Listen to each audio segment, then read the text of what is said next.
Good afternoon, Dr. Gary here on the road. We sell dental practices nationwide. So today's topic is case study. Doctor attempted to sell the fully equipped dental office with no patients, and it was unsuccessful. What was the sequel following that? So anyway, we are now in 28 states. We have 10 employees, including 2 CPA accountants. And we are operational 363 days a year. We take off Christmas and Easter. You can reach us from 8 a.m. till 9 p.m. Our number is 201-663-0935. And our website is dentalpracticeguide.com or nationwidedentalpracticebroker.com. So call us anytime. We'll give you some free advice. Buyer or seller, we're here to help you. Now, the information you're about to hear is for entertainment purposes. It's not legal or business advice. If you're thinking about also selling to a DSO, please call us. If you have a larger office over like 1.3 million, you have at least 5 operatories, please give us a call. And we'll pick and choose who we think the best DSO is for you. We don't work for them. We're independent. And also, often there will be no legal fees for you. Legal fees get reimbursed at closing. And commission will often be taken care of by the DSO. We've done that multiple times. So give us a call. We can explain that program. Thank you for tuning in today. So we had this doctor who had purchased a dental practice fully equipped but had no patients in it. And they got it for a reasonable price, under $100,000, which is great. It was like 2-3 operatories. And they were going to run it as a satellite office. The rent was reasonable. It was on the second floor, reasonable rent in a densely populated area, so it made sense. But one thing led to another. It was just overkill because they got busy at their other office, didn't have time for this, and decided to call us to put the practice on the market to sell. No patients, fully equipped, walk-in, turnkey. And it was somewhat modern, not brand new, but I'd say it was a nice equipment and clean. 2 operatories. But we had it on the market for a few months, and it just didn't seem, about 2 months, didn't seem to be moving as fast as we would like.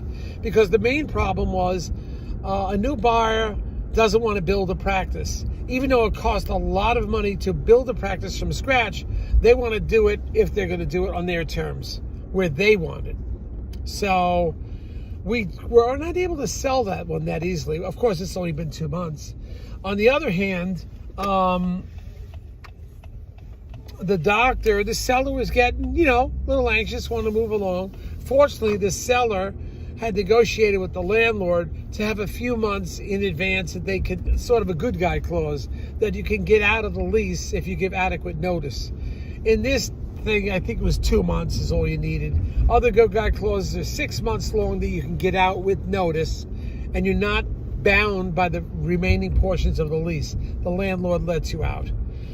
So the seller was smart to do that, and I think they're going to exercise that.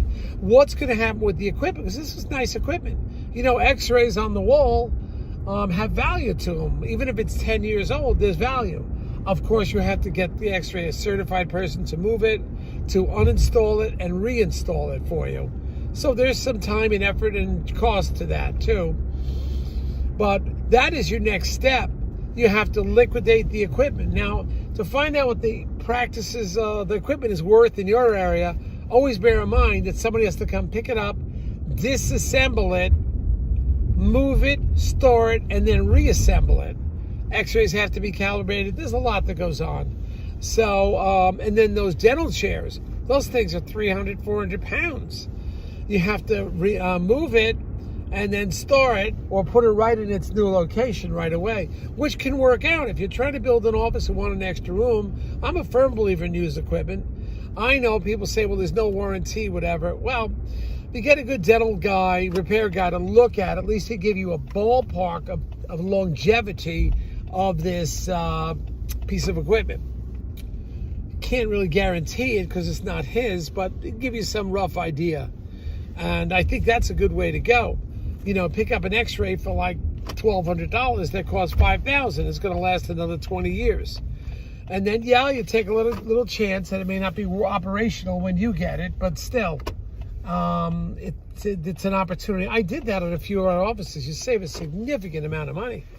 And back then, the prices hadn't doubled or tripled like they are now. So that's an opportunity for you. And that's how this doctor's handling it. So the doctor had negotiated, because he had this 2-month clause to give 2 months in advance, and the landlord would release you from the lease. So the doctor was smart enough to get that in her lease, that he, so to speak, small good guy clause, put that in the lease. She's able to get out. And then also, if you're going to find the equipment price for used equipment, you can go on Dental Town, or you could call your local dental repair guy, because they could move it for you. Remember, you have to disassemble it, ship it, store it, and reassemble it. And not everybody wants to stand behind an x-ray that could be damaged on with movement. But you could do this with chair unit lights, a couple different things. So this is just one instance how this doctor handled it with the problems that they had. And nobody was buying the office, but they didn't also want to wait. They waited a little longer. I think they would have been okay, but they didn't want to wait. All right? So that's a summary analysis of everything. Stay tuned. I think this week, we're at the end of February, beginning of March, or halfway through March. We should have a new list that's going out, March 23. We just picked up about 10 practices because we went to Texas and to, where else did we go? We went to Texas and down south to North Carolina. Picked up some great practices. So look at the new email blast that comes out every 4 to 6 weeks that has all the new practices for sale. Thank you for listening. We hope that you can listen to that next time. Bye now.